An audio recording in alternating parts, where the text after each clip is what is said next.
मैं शांभवी, जो लोकसभा की सदस्य निर्वाचित हुई हूँ,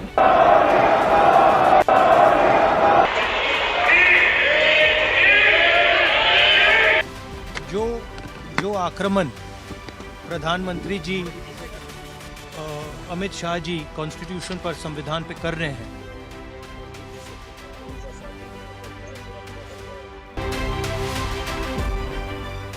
नमस्कार, आप देख रहे हैं जनतंत्र टीवी और मैं हूं आपके साथ सद्दाम करीमी। आज 18वीं लोकसभा में चुने हुए सांसद को शपथ दिलाई गई।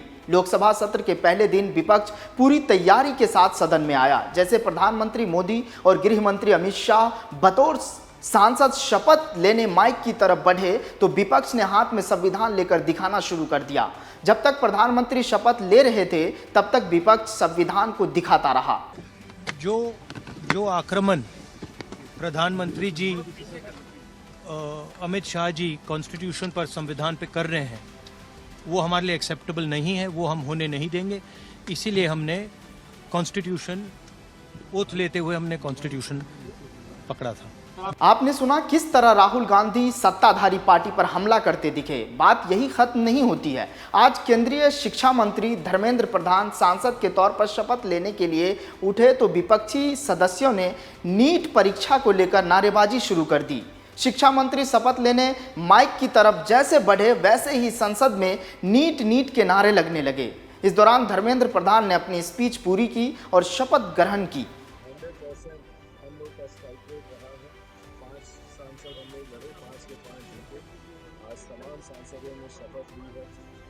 बिल्कुल सही सुना आपने। किस तरह केंद्रीय मंत्री चिराग पासवान अपनी खुशी जाहिर करते हुए उन्होंने कहा कि हमारा पूरा परिवार हिम्मत देने आए हैं।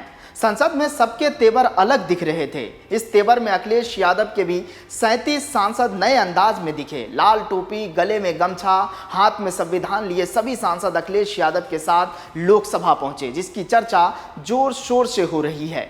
मैं शांभवी, जो लोकसभा की सदस्य निर्वाचित हुई हूँ, ईश्वर की शपथ लेती हूँ कि मैं विधि द्वारा स्थापित भारत के संविधान के प्रति सच्ची श्रद्धा और निष्ठा रखूँगी। मैं भारत की प्रभुता और अखंडता अक्षुण्ण रखूँगी तथा जिस पद को मैं ग्रहण करने वाली हूँ उसके कर्तव्यों का श्रद्धापूर्वक निर्वहन करूँगी। ये तो बात सांसद की शपथ की थी, लेकिन अब आखिर में बात लोकसभा स्पीकर की। स्पीकर को लेकर 26 जून को चुनाव होना है। स्पीकर चुनाव को लेकर सत्ताधारी बीजेपी की अपनी रणनीति है तो वही विपक्ष की अपनी शर्तें हैं। विपक्ष डिप्टी स्पीकर का पद चाह रहा है और बीजेपी रणनीति जहां स्पीकर चुनाव के जरिए यह संदेश देने की होगी कि एनडीए के सभी घटक दल मजबूती के साथ हैं और गठबंधन में किसी तरह का कोई विरोधाभास नहीं है। वही विपक्ष की रणनीति यह है कि स्पीकर चुनाव के बहाने सरकार को डिप्टी स्पीकर का पद उसे देने के लिए मजबूर किया जाए। अगर ऐसा सीन बनता है और लोकसभा स्पीकर के लिए विपक्ष भी उम्मीदवार उतार दें तो ऐसा पहली बार होगा जब इस पद के लिए चुनाव की नौबत आएगी। ऐसा हुआ तो आम सहमति से स्पीकर चुनने की अब तक चली आ रही परंपरा भी टूट जाएगी। इस खबर को लेकर आपकी क्या राय है, कमेंट कर बताइएगा ज़रूर।